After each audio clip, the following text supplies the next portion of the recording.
So, good afternoon, everyone. So, for today, we would be talking about a seminar which is very much important in today's generation. Kasi nga, di ba, we've become part of the COVID-19 generation. So, ngayon, as future educators, we would see how well are we adapting. Ano yung mga dapat nating gawin, ano yung mga dapat nating isalang-alang. So, let us talk about learning in the era of TikTok and COVID-19, using technology for home learning. So, for our topic today, we will have some objectives so that meron tayong mapupuntahan. So, for today's lesson, so number one would be the whys of transitioning home learning in the time of a pandemic.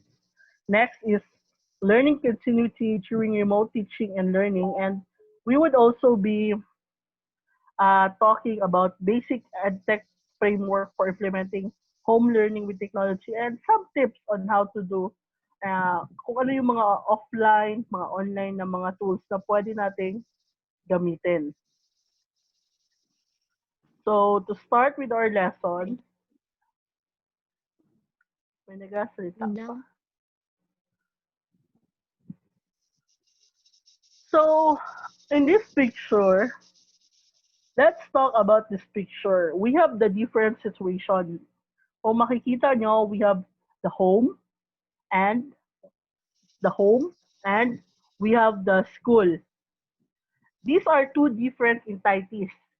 Eh, uh, matagal na yung panahon na kung saan ang home and school ay connected. Tama man? Di ba ako nakashare ng video? Matagal na panahon nang hindi nag-share yung home and school. Sometimes they are taken as what? Different category. Pero ngayon, dahil nga sa COVID-19 and the pandemic and in our era today, kailangan na mag-connect ang home and school. And how would they connect? Hindi naman kasi pwede tayo magkaroon ng contact with each other, di ba? Kasi if we would be contacting with each other, malamang, mag-COVID-19 na tanan. So next, let us see what are the influences of a student's life. So yung 1950s, nakita nyo naman dyan, di ba? O 1950s, ano yung nakaka-influensya sa mga estudyante? We have the home, education, church, peers, and television. Pagdating naman sa 1980s, malaki pa rin ang influensya ng home. Pero, pumalit dito, so nakita nyo, ang pangalawa is yung peers, kaibigan. Next is we have the television. Then the church. Hindi na masyadong influential ang simbahan nun. Then we have the education system. Ibig sabihin, yung mga teachers, the whole education, the curricula, hindi na siya effective. Then on the 90s, ito na yung masaklap kasi bumaba na talaga ang home. So as you could see in the 90s, ang mas talaga is, sino ba dito pinanganak noong 90s? Kasali ba kayo? Grabe ka, ma'am. So I'm part of the 80s. O, kumusta naman ko 80s? So basically, the decisions in your life is mostly dahil sa friends mo. Next is the influence of television, then education, then home, then church. But as we go for today's present situation, ano nangyari? Diba? Mas influential na ang television. Not just television, but also the social media. Or not just the social media, the multimedia as everything. Kasi nga, it dictates kung ano yung trend, diba? Hindi naman dati, nagdi-dictate lang naman kung ano yung uso is yung, barkada mo, bahay, Pwede yung gamitan, me. and yung Jida mo. education. May nagkakawin. Next is, we have your peers. Eddie, pakimute. Diba? Sino yung, mas nakaka-influence sa inyo? Aside from the influencer coming from the different multimedia, you have friends. And now we have the church. Kasi nga, in times of pandemic, although madami tayong information makukuha sa multimedia, friends, but we also find comfort from the church. Ang school hindi na rin masyado. And ang bahay, hindi na rin masyado. But sad to say, anong mangyayari ngayon? Is it justifiable enough for home learning? Kasi nga, paano natin i-bridge ang gap ng nangyari, di ba? We are very much dependent sa social media. Paano natin ibabalik sa bahay ang pagtuturo? Kasi nga, in the past, yes, bahay yung number one, pero pagdating ngayon, masyado parang least source of knowledge na ang bahay, di ba? Parang wala akong makukuhang knowledge if I would stay in the same place. So next, why? So let us reflect on this. According to Michael Barber, paki-screenshot ito. Guys, paki-screenshot ito. Unless schools find ways to cope up or adapt to the rippling changes, they just might be swept away by the snowball effect of these changes. Ibig sabihin, ano ibig sabihin nito? So that would be your first assignment. Okay, first assignment, number 1. Next. So in today's world, eto siya, maraming leaders or people na they're simply, you would hear this na mga terms. Kasi sabi nga nila, we are in the VUCA environment. So what is VUCA? So, dahil lang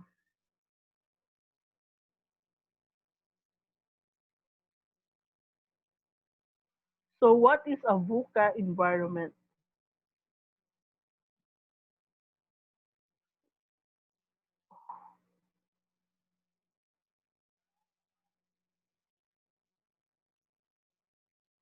So VUCA is, in order to adapt to succeeding in the VUCA, volatile,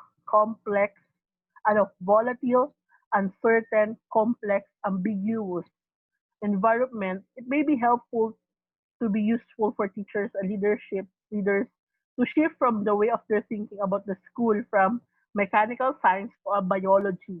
Sabi nga nila, hindi mo dapat iniisip na ang school ay parang isang mechanical science. Bakit mechanical?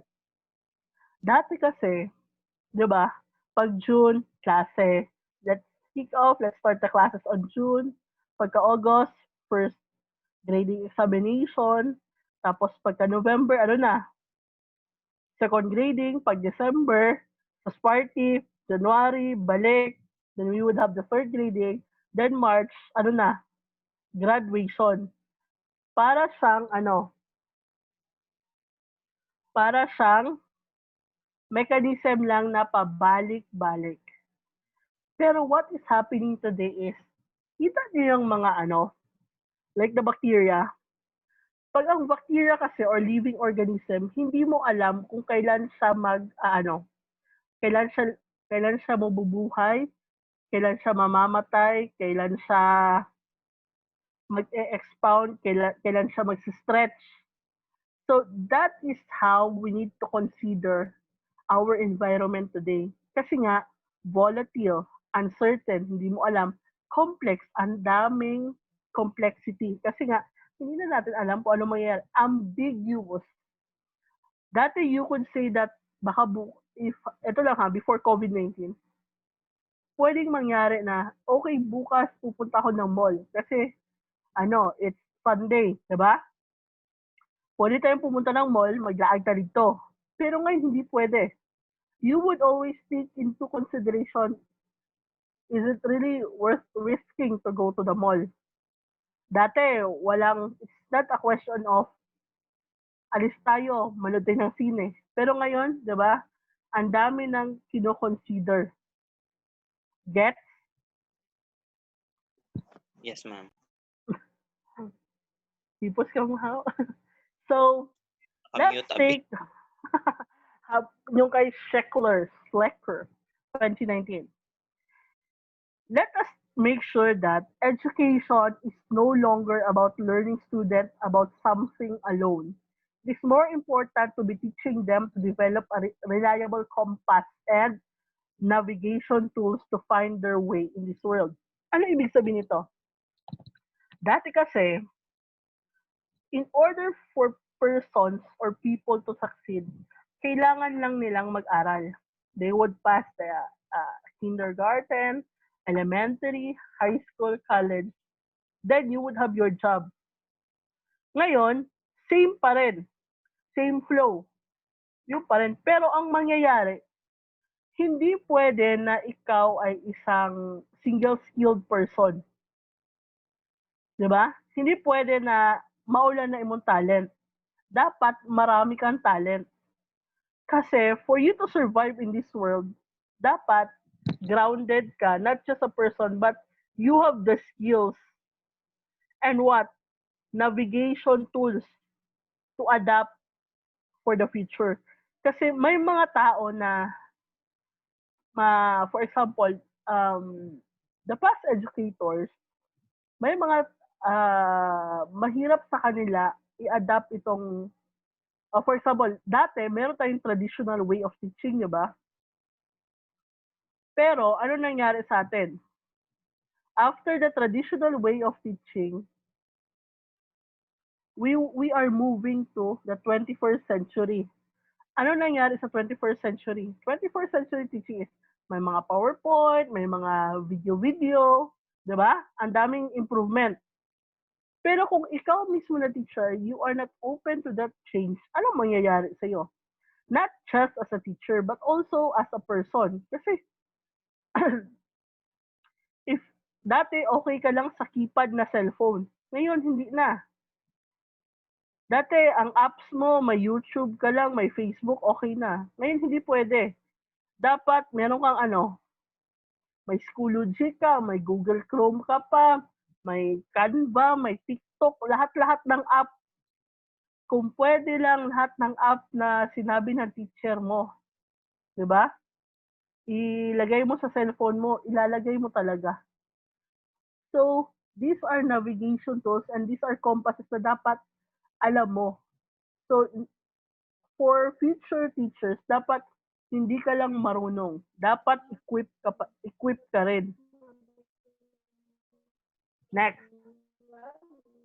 So, these are the skills. According to the World Economic Forum, meron tayong iba't ibang skills noong 2015 and noong 2020. Paki-screenshot ito. Paki-screenshot itong skills na ito. So, my question is, noong 2015, do you have all these skills? Paki-on ang mga microphones nyo. Noong 2015, meron ba kayong skills na ganyan? Konti lang, ma'am. Konti, ma'am. Konti lang, ma'am. Bilang. Konti. Ano naman, bro? Sa Minsan math, lalabas mo. Kasi nga, sabi nila, in order for you to survive the 2015 to 2019, dapat meron ka nitong 10 skills. So, in 2020, paki-mute na. Okay. In 2020, tanong ko lang, do you have these skills also? Yung list of skills for 2020. Ara gyapon. Ha? Ara gyapon ka mo? Ara na, ma'am. So, Ara so make sure that hindi lang yung skills nyo nag-untat sa 2015. You need to add more skills for 2020. Kuha? Yes, ma'am. Yes, ma'am. Okay. So, according to the memo of the DepEd, merong memo ang DepEd actually. Nakalagay dito, the Education Technology Unit is created to be linked between curriculum ICT that will be bridging the gap to further understand the complexities emerging pedagogy and blending the perfect technology to make teaching and learning more effective. Wala tayong tinatawag na perfect technology. It's just how you use the technology. Tama man? Kasi kahit gaano ka kagaling sa technology, pag hindi mo siya kayang gamitin para sa ikabubuti ng iyong pagtuturo, then that technology would just be useless. Mali rin if ang dami mo ang alam, pero wala ka ring alam sa technology. So, katong mga tao sa una nga nabatian na ako nga mag-modular, ato ko na yun sa ma'am, dili lang may mag online class, mag-modular. Shout out dira. Shout Kami out. na igo. Wala kami na igo. Oo. Hashtag Oo. Kami na igo. Squad. Bakit na labot squad? Shout out dira sa mga dili gusto mag-technology. But what to say is, we need to work hand in hand. Ito abi sa load. Hindi kailangan... Magsige pag-activity ang maestra, ma'am. Wa pagani sa kasimana. Sino natin? Correct. Uy, naka-record ka. Go. So, we need to work hand in hand. Hindi ka lang dapat marunong. Dapat skillful ka rin. Alam mo paano gamitin at alam mo kung paano ka magturo. Next. So, this would be the next reflection na gagawin nyo. Paki-screenshot ito. Ito yung next question na. If you don't transform and use this technology differently, if you don't reinvent yourself, your organization structure, if you don't talk about speed innovation, you're going to get disrupted. And it will be a brutal disruption.